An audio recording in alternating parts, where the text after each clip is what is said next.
Okay, in this video we're going to look at some inverse proportional relationships. So we'll start off with speed and time. So, okay, in this question we really need to know a formula. We need to know that speed is equal to distance divided by time. And a better way of writing that for our calculations is the triangle speed, distance, time, and that shows us that as well as speed being distance divided by time, we can see that distance is speed multiplied by time, or that time is distance divided by speed, which is what we want to use for the first example. So in that part A, we've got the speed is 10 miles per hour and we've got a distance of 40 miles. So if we want the time, we've got to do 40 divided by 10, which is 4. And because the speed was in miles per hour, I know that this is 4 hours. So that's the answer to part A. Part B, well, we've got the same distance of 40, but this time we're dividing by 16 because the speed is 16. So if I work out 40 divided by 16, I get 2.5, so 2.5 hours. Now, it may well be better to write that as 2 hours and 30 minutes. However, you should know that 0.5 of an hour is 30 minutes. Okay, now the second example is particularly difficult, and you'll see why as we go along. So we'll just take our time with this and work this out in a better way. Now we've got to work out a similar sort of thing. So we're going to write out the same triangle as before. Speed is distance divided by time. Okay, so again, we're going to be working out the time. So we want to work out 50 divided, 280 divided by 50. So that's going to give us a time. However, that time is going to be a decimal, and this is going to get rather confusing if we work these out. So let's do it to start with, and then we may change our tactic halfway through. So for this first one, we want to do 280 divided by 50. So if we quickly work that out, 280 divided by 50, we get an answer of 5.6 hours. And if we do 280 divided by 60, we get, sorry, what do we get? We get 4.67 hours. Okay, and that's absolutely fine.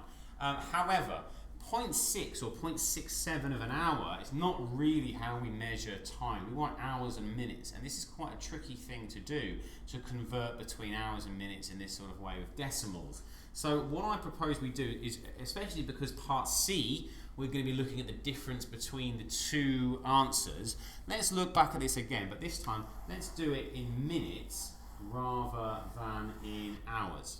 So rather than doing 280 divided by 50, let's work out what that speed is in miles per minute, and then we'll get our time in minutes as well. So 50 miles per hour,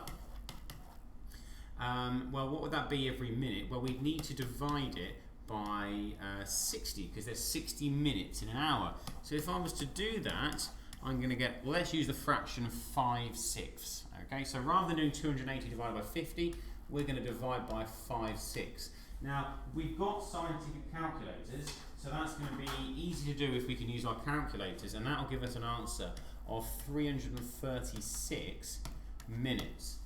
Okay, now the next one, we're going to 280 divided by what? Well, what's 60 miles per hour in terms of minutes? So really what we need to do is 60 divided by 60, which is of course 1. And think about it, 60 miles in an hour would be equivalent to 1 mile in a minute, because there are 60 minutes in an hour. So we're dividing by 1, which is of course 280 minutes.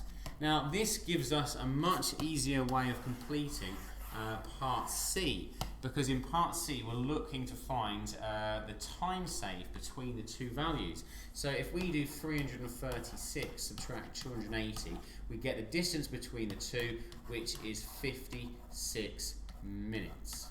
So I shouldn't say distance, I should say time. Okay, so that's the answer to part C.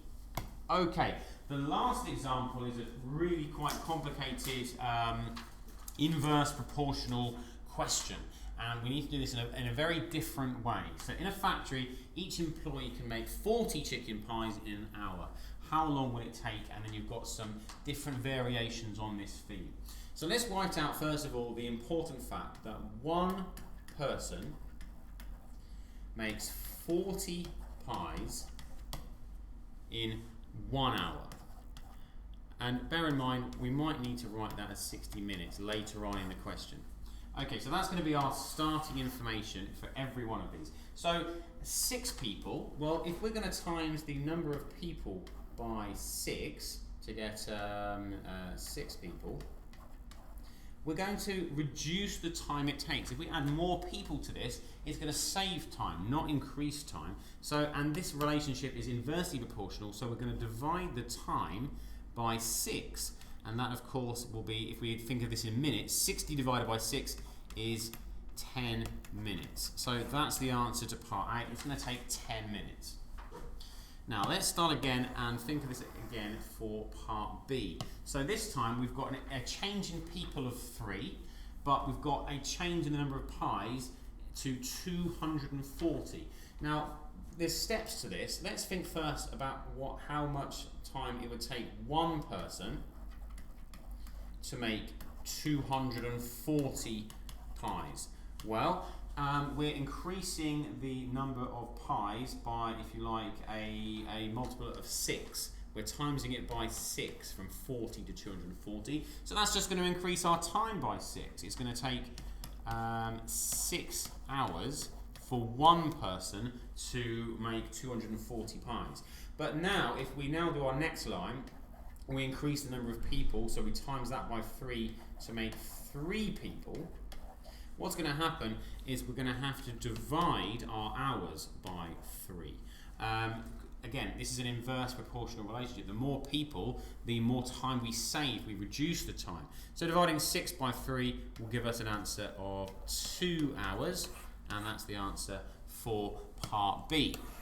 Okay, part C is very similar. This time we're increasing the number of pies to 600. So we want to calculate how long it would take one person to make 600 pies first. So from the original 40 pies, we're timesing 40 by 15 to get 600. So we need to times the number of hours by 15 as well. So we're going to have 15 hours. That's the total time for one person to make 600 pies. But if we've got 10 people, we're increasing or multiplying the number of people by 10, so we need to divide the number of hours by 10. So 15 divided by 10 is 1.5, so the answer to part C is 1.5 hours. Okay, that's all you need to be able to answer the questions. Good luck.